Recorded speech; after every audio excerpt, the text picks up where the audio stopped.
எல்லாருக்கும் வணக்கம். இது உங்கள் study with Darshini YouTube channel. நம்ம இந்த வீடியோல மே 14ஆம் தேதிக்கான கரண்ட் அஃபேர்ஸ் பார்க்க போறோம்.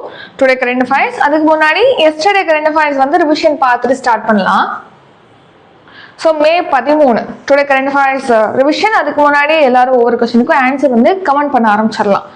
ஸ்டார்ட் பண்ணலாமா? ஃபர்ஸ்ட் கொஸ்டின், ஒரு வழக்கு ஒரு தரவு என்ற முன்னெடுப்பினை தொடங்கி வைத்துள்ளவர் யார்? Answer chief justice of India Surya Kant அவர்கள் வந்து இதை தொடங்கி வச்சிருக்காங்க. அடுத்து, மாற்று முதலீட்டு நிதிகளுக்கான ஒப்புதல்களை விரைவுபடுத்த செபி தொடங்கியுள்ள முன்னெடுப்பு எது? ஆன்சர் கருடாங்கிற இனிஷியேட்டிவ் வந்து லான்ச் பண்ணியிருக்காங்க. நெக்ஸ்ட், பெண்களுக்கு மாதம் 3000 ரூபாய் வழங்கும் அன்னபூர்ணா பண்டார் திட்டம் எந்த மாநிலத்தில் தொடங்கப்படுகிறது? Answer west Bengal. சுவேந்தா அதிகாரி தான் அந்த மாநிலத்துடைய முதலமைச்சர். பிஜேபி வின் பண்ணியிருக்காங்க. தமிழக அரசின் நிதித்துறை செயலராக நியமிக்கப்பட்டவர் யார்? ஆன்சர் MA சித்திக் வந்து அப்பாயிண்ட் பண்ணியிருக்காங்க. Option A. தமிழக அரசு தலைமை வழக்குரைஞராக பதவியிலிருந்து ராஜினாமா செய்துள்ளவர் யார்? Answer PS Raman. 2026ஆம் ஆண்டிற்கான சிறந்த செவிலியருக்கான தேசிய புளோரன்ஸ் நைட்டிங்கேல் விருது யாருக்கு வழங்கப்பட்டுள்ளது? மொத்தமா 15 பேருக்கு கொடுத்திருக்காங்க. தமிழ்நாட்டிலிருந்து இந்த விருது வின் பண்ணது யார் அப்படின்னா சங்கர் சண்முகம். தாய் மற்றும் குழந்தைகளுக்கான சுகாதார சேவைகளை மேம்படுத்த தொடங்கப்பட்டுள்ள டிஜிட்டல் தளம் எது? ஆன்சர் ஜனனி. அத்தியாவசிய பொருட்களின் விலை உயர்வை குறிக்கும் பணவீக்கம் எது? ஆன்சர் சில்லறை பணவீக்கம். எத்தனை தொழிலாளர் சட்டங்களை ஒருங்கிணைத்து புதிய 4 தொழிலாளர் சட்டம் கொண்டு வரப்பட்டுள்ளது? ஆன்சர் 29 சட்டங்களை ஒருங்கிணைச்சு 4 புதிய தொழிலாளர் சட்டங்கள் அமலுக்கு வந்திருக்கு. இப்போ டுடே கரண்ட் அஃபேர்ஸ் பார்க்கலாம். 14th May today current affairs பார்க்குறோம். ஸோ அதுக்கு முன்னாடி ஒரு குவாட் பார்த்துட்டு ஸ்டார்ட் பண்ணலாம். கவனிங்க.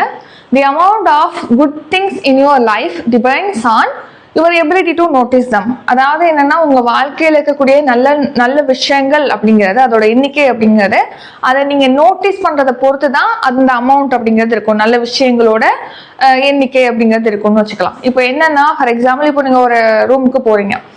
ரூம்ல ஃபுல்லா பாத்தீங்கன்னா செவரு ஃபுல்லா வந்து தங்கத்துல இருக்கு, வைரம் இருக்கு, வைடூரியம் இருக்கு, எல்லாமே இருக்கு. ஆனா நீங்க போற ஆள் வந்து கண்ணை கட்டிட்டு போறீங்க கருப்பு துணியில. அப்போ நீங்க அதை நோட்டீஸ் பண்ண முடியாது இல்லையா? அவ்வளோ நல்ல விஷயம். அந்த கோல்டை வச்சு நீங்க என்ன வேணா பண்ணலாம். ஆனா நீங்க இந்த கோல்டு இருக்கிறதே உங்களுக்கு தெரியல, நோட்டீஸ் பண்ணல அப்படின்னா என்ன பிரயோஜனம் இருக்கு? ஒரு பிரயோஜனமும் கிடையாது. அந்த மாதிரிதான் வாழ்க்கையில உங்கள்கிட்ட இருக்க ஒவ்வொரு விஷயத்தையும் நீங்க அப்ரிஷியேட் பண்ணுங்க, கிரேட்ஃபுல்லா அதுக்கு இருங்க. நீங்க அதை நோட்டீஸ் பண்ணாம எது உங்களுக்கு கெட்ட விஷயம் வருதோ அதை நீங்க நோட்டீஸ் பண்றீங்க அப்படின்னா அப்ப நல்ல விஷயம் உங்களுக்கு கிடைக்காது. அதை நீங்க விட்டுருவீங்க. அந்த நல்ல விஷயத்தினால உணர்வும் உங்களுக்கு கிடைக்காது. ஃபார் எக்ஸாம்பிள், இப்போ இன்ஸ்டாகிராம்லாம் ரீல்ஸ் எல்லாம் போடுறாங்க இல்லையா? அதில் பார்த்தீங்கன்னா லைக்ஸ் வந்து 1 லட்சக்கணக்கில் லைக்ஸ் இருக்கும். ஆனால் கமெண்ட் பார்த்தீங்கன்னா ஒரு 2000 3000 அந்த மாதிரி 10,000 வச்சுக்குவோம் கமெண்ட்ஸ் இருக்கும். கமெண்ட்ஸில் கெட்ட கமெண்ட்ஸ் கொடுத்துருக்காங்க. பாசிட்டிவாக இல்லாமல் நெகட்டிவாகவே கமெண்ட்ஸ் கொடுக்கட்டும். லைக் பிடிக்காம போட்டிருப்பாங்களா? 1 லட்சம் பேருக்கு லைக் போட்டிருக்காங்க. ஆனால் யாரை நம்ம பார்க்குறோம்? கமெண்ட் போட்டு அந்த 10,000 பேரையும் 1000 பேரையும் நம்ம கவனிக்கிறோம். இந்த மாதிரி லைஃப்ல நீங்க நல்ல விஷயத்த நோட் பண்றீங்க. 1 லட்சம் பேருக்கு பிடிச்சிருக்கு, 10,000 பேருக்கு பிடிச்சா என்ன, பிடிக்கலாட்டி என்ன, அப்படி கூட நினைச்சிட்டு போகலாம் இல்லையா? யாரும் அந்த மாதிரி கவனிக்கிறது கிடையாது. ஸோ உங்க லைஃப்ல நீங்க என்ன பண்ணணும்? நீங்க இப்போ எக்ஸாமுக்கு படிக்கிறீங்க அப்படின்னா ஸ்கூல் படிக்கிறதுக்கு வாய்ப்பு இருக்கு, டிகிரி முடிச்சிருக்கீங்க அதுக்கு வாய்ப்பு இருந்திருக்கு. ஸோ அதனாலதான் இந்த எக்ஸாமே உங்களால அட்டன் பண்ண முடியுது. அட்டன் பண்றதுக்கான வாய்ப்பு உங்களுக்கு கிடைச்சிருக்கு. இந்த மாதிரி நல்ல விஷயங்கள்லாம் நீங்க நோட் பண்ண ஆரம்பிச்சீங்கன்னா வாழ்க்கை வந்து ரொம்ப நல்லா இருக்கும். கவனிக்கலாம். இப்போ கரண்ட் அஃபேர்ஸ் பார்க்கலாம். அப்பாயின்மெண்ட்ஸ். தமிழக காவல்துறையின் உளவுத்துறை ஐஜியாக நியமிக்கப்பட்டவர் யார்? ஆன்சர் அஷ்ரா கர்க். ஸோ இப்போ அஷ்ரா கர்க் என்பவர் வந்து தமிழக காவல்துறையுடைய உளவுத்துறை ஐஜியாக அப்பாயிண்ட் பண்ணியிருக்காங்க. ஸோ இவர் தான் அஷ்ரா கர்க் இப்போ தமிழக உளவுத்துறை ஐஜியாக அப்பாயிண்ட் பண்ணியிருக்காங்க. அதே மாதிரி உளவுத்துறை டிஜிபியாக வந்து பாலநாகதேவி அப்பாயிண்ட் பண்ணியிருப்பாங்க. ஃபர்ஸ்ட் உமன், அதாவது தமிழ்நாட்டில் ஃபர்ஸ்ட் உமன் டிஜிபி, அதுவும் உளவுத்துறையில அப்பாயிண்ட் பண்ண டிஜிபின்னு சொல்லிட்டு பார்த்துருப்போம். ஸோ இவர் வந்து பஞ்சாப் மாநிலத்தை சேர்ந்தவர் அஷ்ரா கர்க். 2004ஆம் ஆண்டு கேடரை சேர்ந்த தமிழ்நாடு பிரிவை சேர்ந்த IPS ஆஃபீஸர் இந்த அஷ்ரா கர்க். அடுத்த recent news. Reserve Bank of India இது வந்து இதுல ஆளுநராக இப்போ ரோஹித் ஜெயின் வந்து அப்பாயிண்ட் பண்ணியிருக்காங்க துணை ஆளுநராக. அதுவே ஆளுநராக இருப்பவங்க யாருன்னா சஞ்சய் மல்ஹோத்ரா அவர்கள். அடுத்து மத்திய பொதுத்துறை நிறுவனமான பிரசார் பாரதியுடைய தலைவராக பிரசூன் ஜோஷி அப்பாயிண்ட் பண்ணியிருக்காங்க. நிதி ஆயோக்னா National Institution for Transforming India. இது எப்போ ஸ்டார்ட் பண்ணாங்கன்னா 2015 பிளானிங் கமிஷனை நீக்கிட்டு ஸ்டார்ட் பண்ணியிருப்பாங்க. இதோட துணைத் தலைவராக அசோக் லஹரி அப்பாயிண்ட் பண்ணியிருக்காங்க. தலைவர் வந்து பிரைம் மினிஸ்டர் நரேந்திர மோடி இருக்காங்க. அடுத்து ஸ்காட்லாந்துடைய நாடாளுமன்ற உறுப்பினராக இப்போ நம்ம இந்திய வம்சாவளியை சேர்ந்த தமிழ்நாட்டை சேர்ந்த மணிவண்ணன் அவர்கள் வந்து வின் பண்ணியிருக்காங்க. அங்கே 5வது முறையாக புதுச்சேரி முதல்வராக பதவியேற்றவர் யார்? ஆன்சர் என் ரங்கசாமி அவர்கள் தான் புதுச்சேரியுடைய சீஃப் மினிஸ்டரா பொறுப்பேற்றிருக்காங்க. 30 தொகுதிகளை கொண்டது புதுச்சேரி. அங்கே என் ரங்கசாமி 5th டைம் வந்து சீஃப் மினிஸ்டரா பொறுப்பேற்கிறாங்க.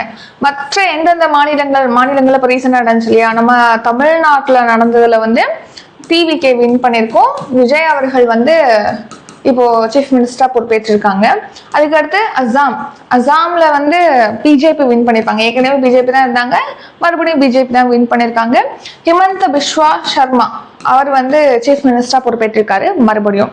அடுத்து வெஸ்ட் பெங்கால்ல நடந்ததுல வந்து இப்போ பிஜேபி தான் வின் பண்ணிருக்காங்க.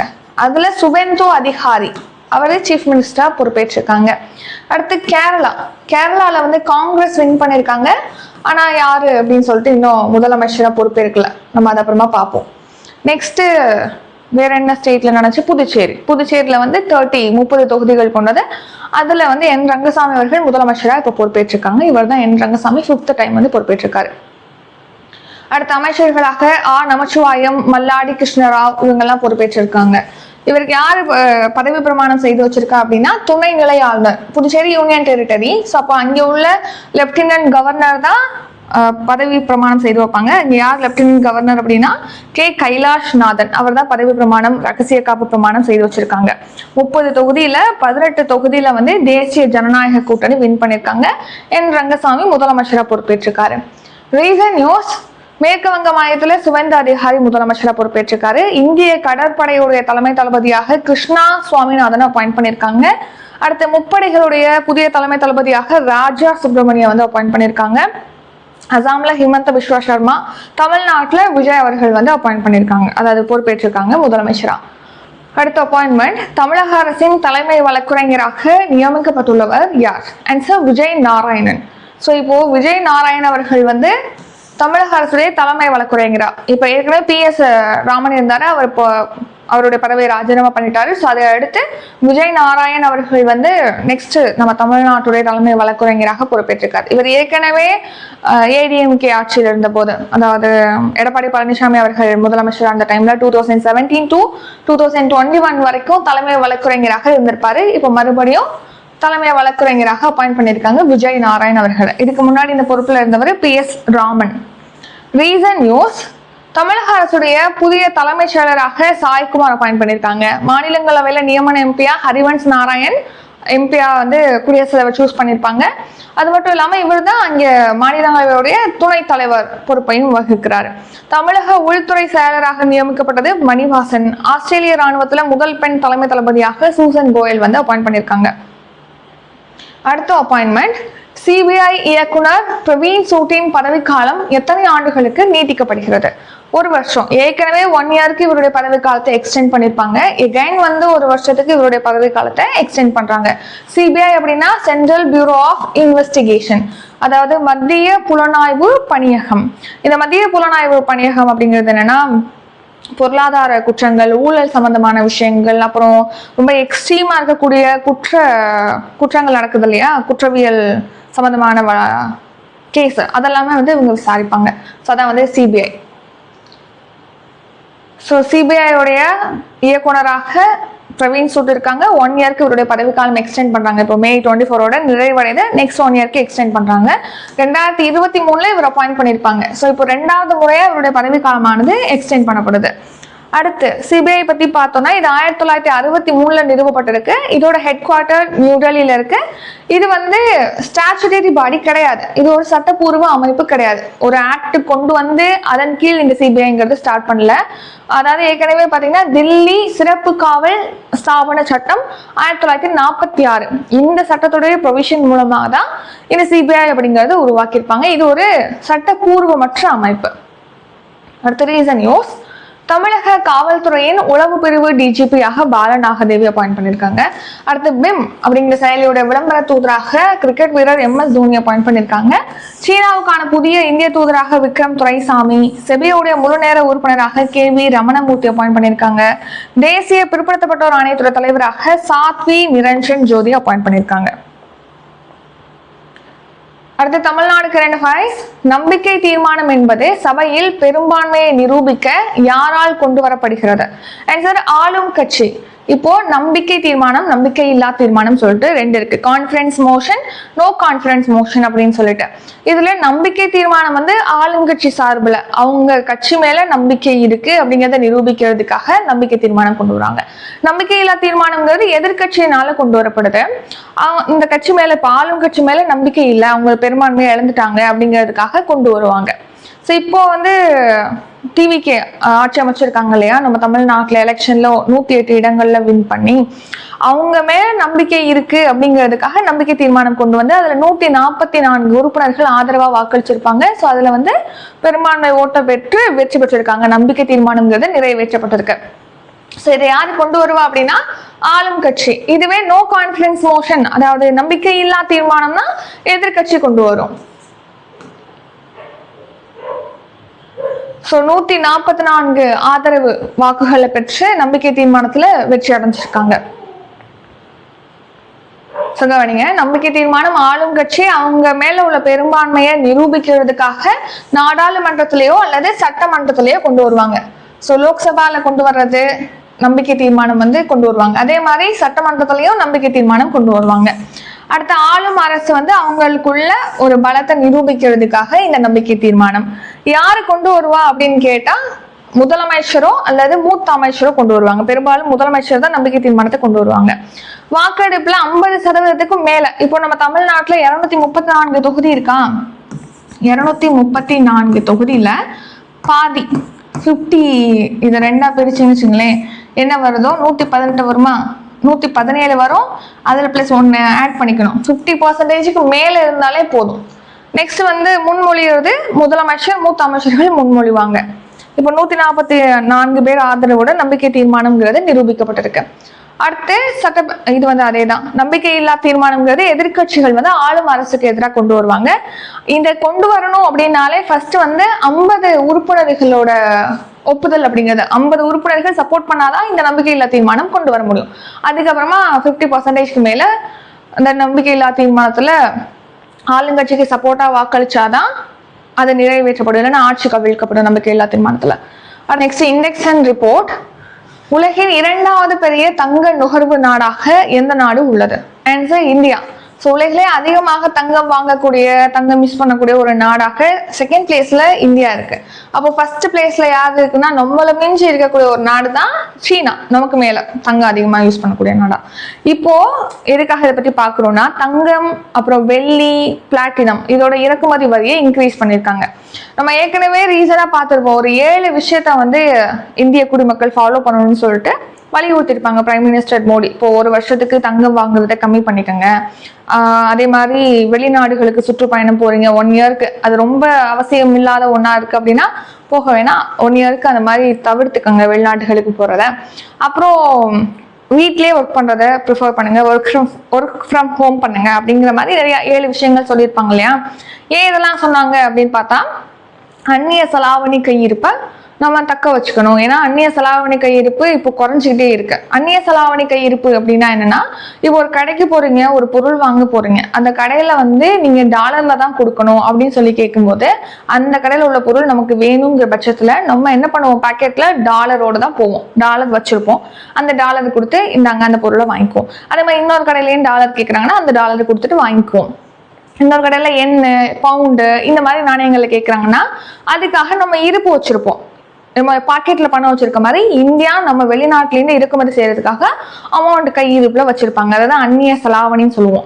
ஸோ அது வந்து டாலர், எண்ணு இந்த மாதிரி வெவ்வேறு எது டிமாண்ட் இருக்கோ அந்த அமௌண்ட் வந்து வச்சிருப்பாங்க, அந்த டாலர் அந்த நாணயத்தை.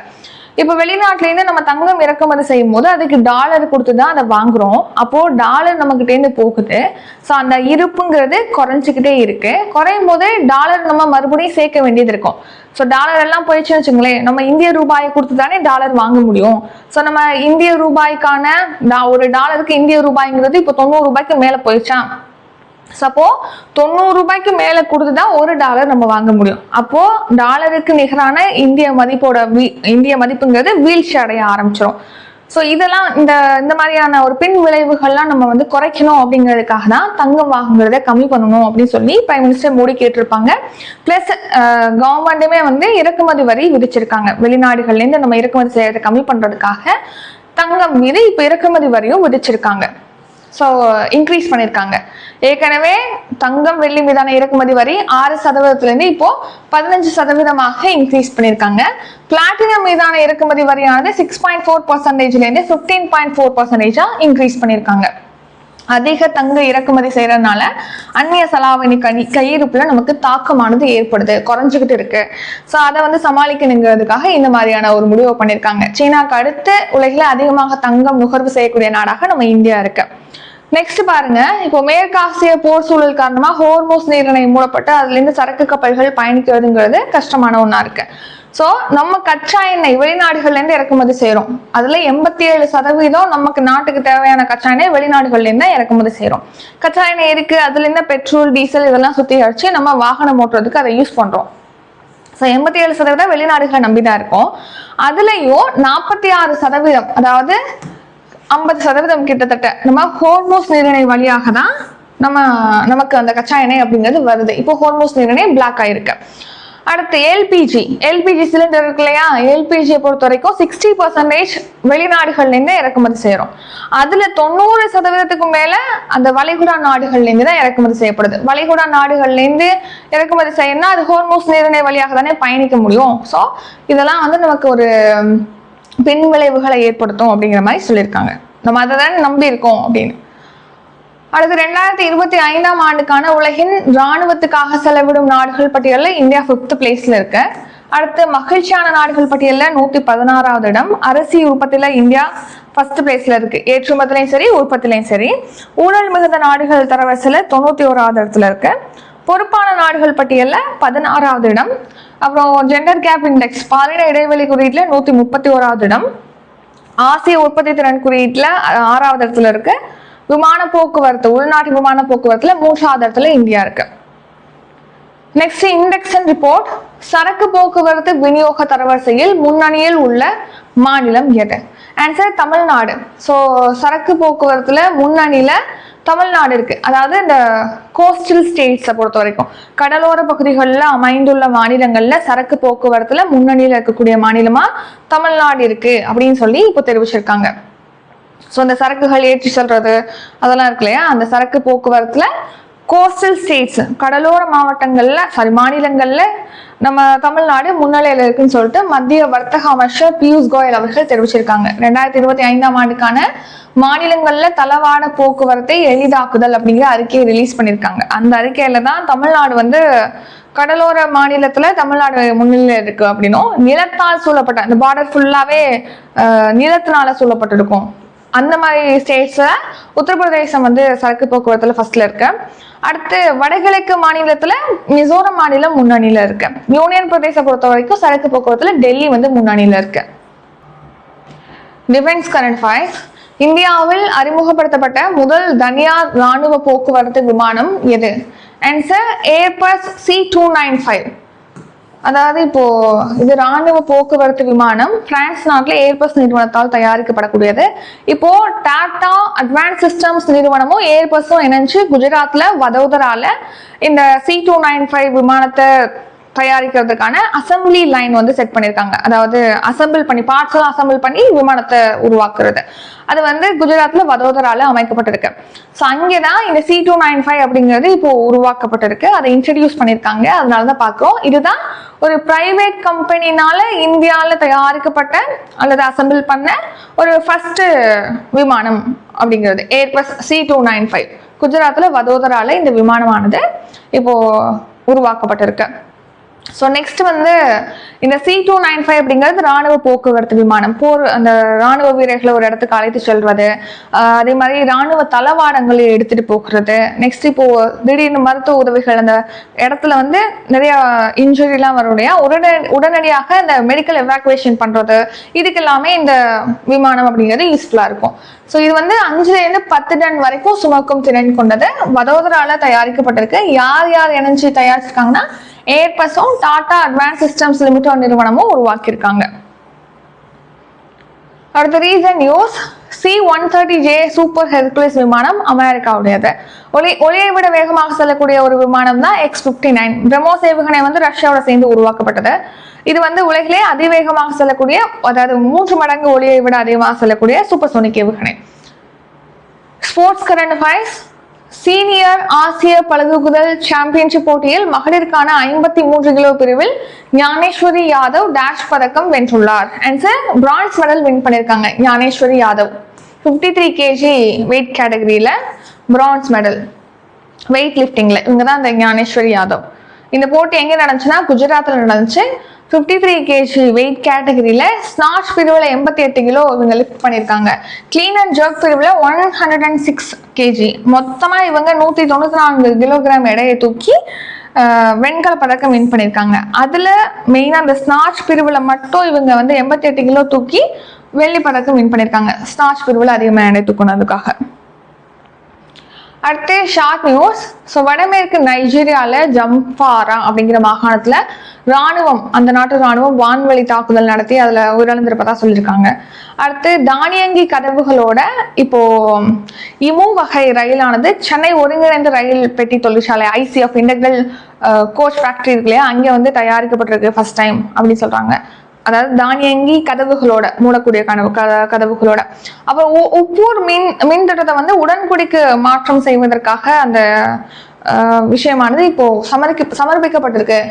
உப்பூர் மின் திட்டம் வந்து இப்போ செட் ஆகிற மாதிரி இல்லை. ஏன்னா அங்கே சுற்றுச்சூழல் ஆர்வலர்கள் இங்கே அமைக்கக்கூடாது அந்த மாதிரிலாம் சொன்னதுனால உடன்குடிக்கு மாற்றம் செய்யறதுக்கான விவரங்களை சமர்ப்பிச்சிருக்காங்க. அடுத்து 14th May today current affairs revision பார்க்குறோம். அதுக்கு முன்னாடி இப்போ 17ஆம் தேதி குரூப் 1 டெஸ்ட் பேட்ச் வந்து ஸ்டார்ட் ஆகுது.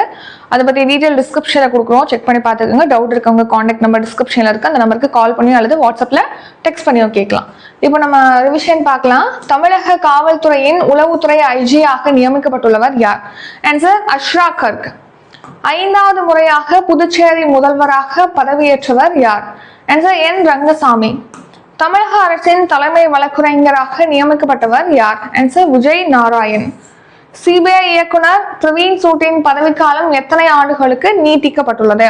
ஆன்சர் 1 இயருக்கு வந்து எக்ஸ்டெண்ட் பண்ணியிருக்காங்க. நம்பிக்கை தீர்மானம் என்பது சபையில் பெரும்பான்மையை நிரூபிக்க யாரால் கொண்டு வரப்படுகிறது? ஆன்சர் ஆளும் கட்சினால கொண்டு வரப்படுது. உலகின் 2வது பெரிய தங்க நுகர்வு நாடாக எந்த நாடு உள்ளது? ஆன்சர் இந்தியா வந்து உலகின் 2வது மிகப்பெரிய தங்க நுகர்வு நாடு. சீனா வந்து ஃபர்ஸ்ட். சரக்கு போக்குவரத்து விநியோக தரவரிசையில் முன்னணியில் உள்ள மாநிலம் எது? ஆன்சர் தமிழ்நாடு. கோஸ்டல் ஸ்டேட்ஸை பொறுத்த வரைக்கும் தமிழ்நாடு ஃபர்ஸ்ட் பிளேஸ். இந்தியாவில் அறிமுகப்படுத்தப்பட்ட முதல் தனியார் ராணுவ போக்குவரத்து விமானம் எது? Answer Airbus C-295. சீனியர் ஆசிய பளுதூக்குதல் சாம்பியன்ஷிப் போட்டியில் மகளிருக்கான 53 கிலோ பிரிவில் ஞானேஸ்வரி யாதவ் டேஷ் பதக்கம் வென்றுள்ளார். ஆன்சர் வெண்கல பதக்கம். இத்துடன் இன்றைக்கான கரண்ட் அஃபேர்ஸ் வீடியோ நிறைவடைகிறது. இந்த வீடியோ உங்களுக்கு பிடிச்சிருந்தா லைக் பண்ணுங்க, ஷேர் பண்ணுங்க. நம்ம சேனலை நீங்க இன்னும் சப்ஸ்கிரைப் பண்ணலன்னா மறக்காம சப்ஸ்கிரைப் பண்ணிக்கோங்க. நன்றி, வணக்கம்.